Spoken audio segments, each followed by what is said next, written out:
स्नातक प्रथम वर्ष के विद्यार्थियों, हिंदी साहित्य के विद्यार्थियों, हम द्वितीय प्रश्न पत्र की पुस्तक गद्य सागर से प्रारंभ करेंगे और इसमें मैं लेखक लेती हूँ प्रेमचंद। तो आज हम प्रेमचंद की कहानी पूस की रात, उसका हम अध्ययन करेंगे। और पूस की रात कहानी का अध्ययन करने से पूर्व प्रेमचंद के जीवन परिचय पर हम बातचीत करेंगे।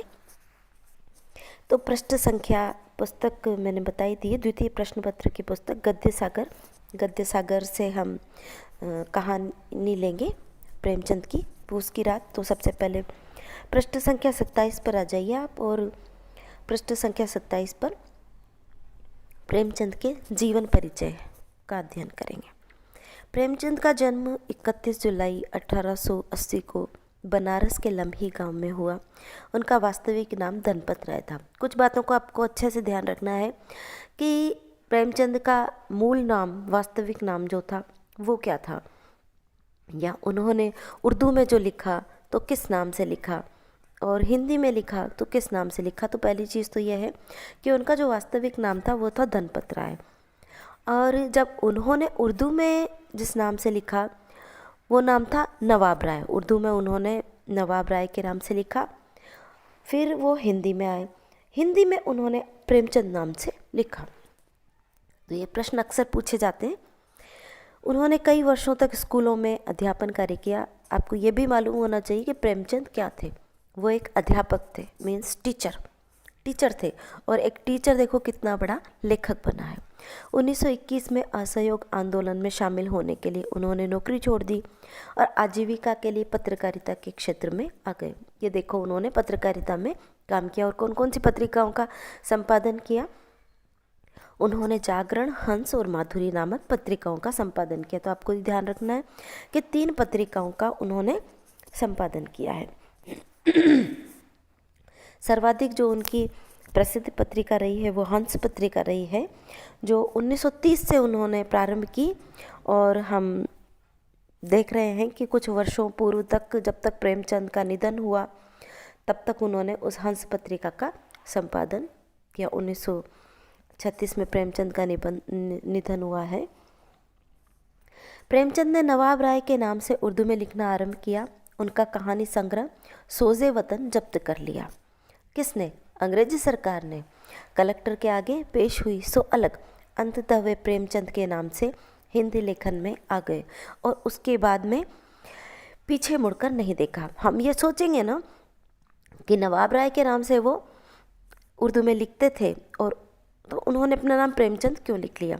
उनका जो कहानी संग्रह था वो था सोजे वतन को अंग्रेजी सरकार ने जब्त कर लिया और उसको प्रकाशित होते हैं उसको जब्त कर लिया, लोगों के बीच में नहीं पहुंचने दिया, और उनके नाम पर भी बैन लग गया। तो फिर ऐसे में इन्होंने अपना नाम प्रेमचंद रखा और हिंदी में ये प्रेमचंद के नाम से लिखने लगे। प्रेमचंद ने हिंदी कहानी और उपन्यास का मुहावरा बदल दिया। उनसे पहले का हिंदी कथा साहित्य रूप, शैली, भाषा, कथ्य और उद्देश्य में मात्र मनोरंजनात्मक था। प्रेमचंद ने कहानी और उपन्यासों को जीवन के यथार्थ से जोड़ा। यथार्थ का मतलब क्या होता है? जो जीवन की वास्तविकता होती है उससे जोड़ा। इन्होंने लगभग 300 कहानियां लिखी जो मानसरोवर के 8 भागों में संकलित हैं। बड़े घर की बेटी, नमक का दरोगा, ईदगाह, बड़े भाई साहब, पूस की रात, मंत्र, नशा, कफन आदि उनकी प्रसिद्ध कहानियां हैं। प्रेमचंद के लगभग 1 दर्जन उपन्यासों में गोदान सर्वश्रेष्ठ माना जाता है, जिसमें कृषक जीवन का संपूर्ण यथार्थ पूरी मार्मिकता के साथ में चित्रित हुआ है। मैं भी आप लोगों को यही सलाह दूंगी कि आपको जब भी प्रेमचंद का उपन्यास पढ़ना हो तो आप प्रेमचंद का गोदान उपन्यास ज़रूर पढ़ें, क्योंकि एक जो किसान है उसकी क्या स्थिति हमारे समाज में होती है उसका इतना ऐसा यथार्थ वर्णन किया है कि आप उसे पढ़ेंगे तो बहुत आपका जी भर आएगा कि क्या लिखा है प्रेमचंद ने, और जिसमें कृषक जीवन का संपूर्ण यथार्थ पूरी मार्मिकता के साथ चित्रित हुआ है। सेवा सदन से उन्हें शुरुआती प्रसिद्धि मिली। प्रेमाश्रम, रंगभूमि, कायाकल्प, निर्मला, गबन और कर्मभूमि उनके प्रसिद्ध उपन्यास हैं। प्रेमचंद का लेखन जीवन की सच्चाई पर आधारित है। उस युग में जैसा सामाजिक जीवन था, प्रेमचंद ने उसे वैसा ही दिखाया। मतलब हूबहू उस समय के समाज में जो स्थितियाँ थी वो प्रेमचंद ने लोगों के सामने लिखकर रख दी। वे कहानियाँ और उपन्यासों के कथानक अपने आसपास से लेते हैं। समाज की कुरीतियाँ, धर्माडंबर, जाति पाति के भेदभाव, अस्पृश्यता का मतलब होता है छुआछूत, हिंदू मुस्लिम एकता, प्रियों की दुर्दशा आदि इनकी कहानियों और उपन्यासों की विषय वस्तु में अनुस्यूत है। सामान्य जन की कठिनाइयाँ और उनकी पीड़ा को इन्होंने भली भांति मुखरित किया है। प्रेमचंद की रचनाओं के पात्र जाने पहचाने, सीधे साधे, भोले और कर्मठ हैं, जो मुश्किलों में जीवन व्यतीत करते हैं। उनकी पात्र योजना में समाज के सभी वर्गों का प्रतिनिधित्व है, जैसे कचहरी का मुंशी, जमींदार, कारिंदे, छोटा दुकानदार, पुलिस का सिपाही, पटवारी, भूमिहीन, मजदूर, साहूकार, पंडित, पुरोहित, यहाँ तक कि अंधे भिखारी भी।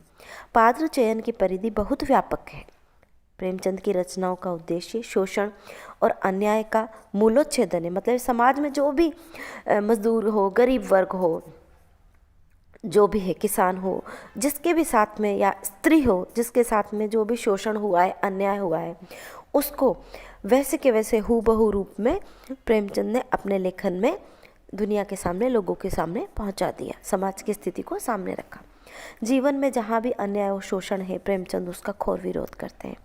वे जमींदारों, साहूकारों, पुरोहितों को शोषण की श्रेणी में मानते हैं, इसलिए इनकी भरपूर भर्त्सना करते हैं। वे उनके दोहरे व्यक्तित्व की असलियत खोजते नजर आते हैं। प्रेमचंद के समय में राष्ट्रीय स्वतंत्रता संग्राम चल रहा था। प्रेमचंद उसे समर्थन देते हैं और अंग्रेजों के दमन चक्र के विरुद्ध जनमत तैयार करते हैं। जनमत तैयार करना मतलब लोगों को इकट्ठा किया, उन्होंने जनता को इकट्ठा किया और अंग्रेजों की नीतियों का विरोध किया। गांधीवाद से प्रभावित रहने के बाद जीवन के अंतिम वर्षों में वे मार्क्सवाद की तरफ झुक जाते हैं। प्रेमचंद ने मार्क्सवाद में क्या है, मार्क्स एक विदेशी लेखक है, पाश्चात्य लेखक है, और जिन्होंने यह बताया था कि किस तरह से समाज में निम्न वर्ग का शोषण होता है और उसका शोषण कौन करता है, उच्च वर्ग करता है। यह चीज़ मार्क्सवाद बताता है। प्रेमचंद ने अपनी कृतियों में सरल सुबोध भाषा का प्रयोग किया है। इनकी कहानियों को अल्प शिक्षित व्यक्ति भी पढ़ सकता है, मतलब जो कम पढ़ा लिखा है ना, क्योंकि बहुत सरल भाषा का प्रयोग किया है, तो बहुत ज़्यादा पढ़ा लिखा या साहित्यकार नहीं हो तो भी सामान्य व्यक्ति भी उनकी कहानियों का अध्ययन कर सकता है, पढ़ सकता है, आनंद ले सकता है, समाज की सच्चाई को जान सकता है, उससे रूबरू हो सकता है। मुहावरों और लोकोक्तियों से उनकी भाषा का सौंदर्य बढ़ गया है। प्रेमचंद हिंदी और उर्दू को मिलाकर भाषा का ऐसा रूप प्रस्तुत करते हैं जिसमें अरबी, फारसी भाषा या संस्कृति के कठिन शब्द नहीं मिलते। वे ही प्रयोग मान्य हुए हैं जो जनता में रच बस गए, मतलब वैसे ही शब्दों का प्रयोग किया है जिनको लोग जानते हैं, जिस पर लोगों की पकड़ है, समझ सकते हैं। उनकी कहानियों में आदर्श और यथार्थ की आंख मिचोली बराबर चलती रहती है। यथार्थ का चित्रण करने के बावजूद प्रेमचंद आदर्शवादी लेखक है। लगभग सभी रचनाओं का अंत आदर्शवाद की प्रतिष्ठा से हुआ है। देखो, आदर्श क्या है? यथार्थ तो हमने जाना कि यथार्थ तो है हमारे समाज में जो चीज़ है उसको हूबहू वैसे के वैसे सामने रख देना, वो तो यथार्थ है। और आदर्श ये है कि अच्छा क्या होना चाहिए। यथार्थ का मतलब तो जो है वो है, सामने है, और आदर्श का मतलब है क्या होना चाहिए। जैसे हम कोई गड्ढा देख रहे हैं तो गड्ढा क्या है, गड्ढा यथार्थ है कि ये गड्ढा खुदा हुआ है, लेकिन हम सोचते क्या है कि इस गड्ढे को ढक देना चाहिए ताकि किसी को आपत्ति नहीं आए, तो उसे कहते हैं आदर्श। समस्या मतलब यथार्थ और उसका समाधान मतलब आदर्श। प्रेमचंद ने अपनी कहानियों के माध्यम से सदा कुछ कहना चाहा है, एक संदेश या मंतव्य जो वे अपनी कहानियों द्वारा संप्रेषित करना चाहते हैं। केवल मनोरंजन या कोई सौंदर्य पालन के लिए उन्होंने कहानियाँ नहीं लिखी। उन्होंने ग्रामीण और नागरिक जीवन के सभी वर्गों का विस्तृत और विविधतापूर्ण अध्ययन किया है, चित्रण भी किया है। कहानी कहने की कला में वे अत्यंत निपुण हैं, इसलिए उनकी कहानियों का पाठक वर्ग बहुत बड़ा है। इस प्रकार कहानी में प्रेमचंद की भूमिका महत्वपूर्ण और निर्णायक रही है। प्रेमचंद का निधन हुआ 8 अक्टूबर 1936 में। अब इस कहानी का अध्ययन इसके हम अगले भाग में करेंगे।